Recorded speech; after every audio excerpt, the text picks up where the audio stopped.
وہ دروازے نہ بند کریں جن دروازوں کی برکت سے روزی آتی ہے۔ حضرت انس بن مالک رضی اللہ تعالیٰ عنہ فرماتے ہیں ایک بھائی حضور کی بارگاہ میں بیٹھا رہتا تھا، نکما نہیں تھا، شارحین حدیث کہتے ہیں کہ کسی مجبوری سے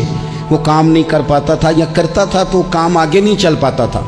ذہنی صلاحیت ہی شاید زیادہ نہیں تھی۔ یہ حدیث مشکات میں بھی موجود ہے، مستدرک للحاکم میں بھی موجود۔ حضرت انس بن مالک رضی اللہ تعالیٰ عنہ فرماتے ہیں وہ حضور کی بارگاہ ناز میں بیٹھا رہتا تھا، اس کے بھائی نے آ کے شکایت کی، یا رسول اللہ صلی اللہ تعالیٰ علیہ وسلم، یہ کوئی کام ہی نہیں کرتا، کوئی محنت نہیں کرتا، کوئی جدوجہد نہیں کرتا، آگے نہیں بڑھتا، مجھے اس کی ضروریات کی کفالت کرنی پڑتی ہے، مجھے جدوجہد کرنی پڑتی ہے، مجھے اس کے معاملات کا خیال رکھنا پڑتا ہے، آپ اسے سمجھائیں۔ تو کریم محبوب فرمانے لگے ہو سکتا ہے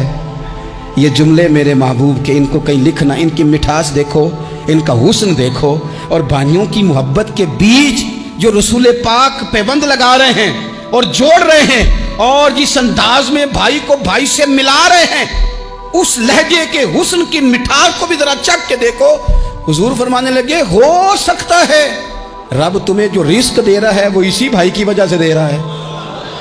بھائی بھائیاں دے ویری ہوندے تے بھائی ہی بھائیاں دیاں باواں، او بھائی ہو سکتا ہے اس کی وجہ سے تجھے مل رہا ہو، اس کی وجہ سے۔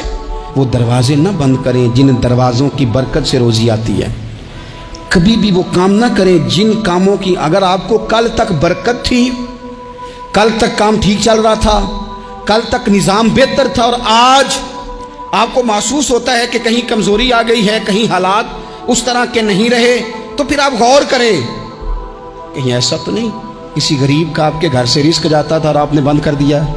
کسی کی مدد ہوتی تھی آپ نے بند کر دی، کسی کے ساتھ شفقت ہوتی تھی آپ نے بند کر دی، کوئی شخص آپ کی وجہ سے تسلی میں تھا اور پھر آپ نے اسے تکلیف میں ڈال دیا۔ اللہ کے محبوب نے فرمایا تمہارے کمزوروں کی وجہ سے تمہیں رزق دیا جاتا ہے، تمہارے ضعیفوں کی وجہ سے تمہیں رزق دیا جاتا ہے۔ تم نے تو ایک بندہ یہ کہہ کے نکال دیا کہ جا تیری تنخواہ میں نہیں دے سکتا، لیکن کیا پتا کہ اس کی تنخواہ کی وجہ سے ہی باقی سارا کچھ بھی آتا ہو، کیا پتا کہ اسی کے سبب سے اللہ انعام فرماتا ہو۔ لہٰذا ان روحانی مسائل کا بھی تھوڑا سا خیال کریں۔